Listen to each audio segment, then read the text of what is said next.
కొన్ని కోట్ల రూపాయల ఫిక్స్డ్ డిపాజిట్లు, కొన్ని వేల ఎకరాల పంట భూములు, అడిగితే కొన్ని కోట్ల డొనేషన్లు ఇచ్చే భక్తులు, దేవాలయ వ్యవస్థను చేతుల్లోకి తీసుకుని పాలిస్తున్న అధికార యంత్రాంగం ఉన్నటువంటి తిరుమల తిరుపతి దేవస్థానము అసలు ఆవు నేతిని బయట నుంచి కొనాల్సిన అవసరం ఏముంది?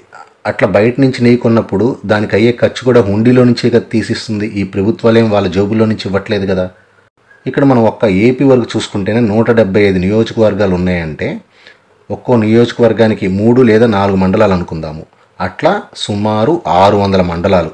ఒక్కో మండలానికి 100 దేశవాళీ గోమాతలను పోషణ చేసే వ్యవస్థను ఏర్పాటు చేసుకుంటే 600 మండలాలకి 100 ఆవుల చొప్పున 60,000 గోమాతలను పోషించినట్లు అవుతుంది. ఒక్క ఆవు నుండి కేవలం 1 లీటర్ మాత్రమే పాలను తీసుకుందాం అనుకుందాం. అప్పుడు సుమారు 60,000 లీటర్ల పాలు వస్తాయి.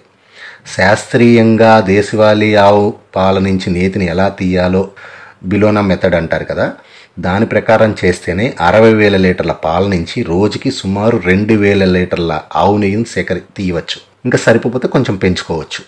అంటే ఈ 2,000 లీటర్ల నెయ్యి అనేది వస్తుంది కదా రోజుకి. ఈ నెయ్యిని టీటీడీ వాడుకోవచ్చుగా. దీనివల్ల ఎక్కువ గోమాతల్ని పోషించిన వాళ్ళు అవుతాము. కొంతమందికి ఉపాధి వస్తుంది.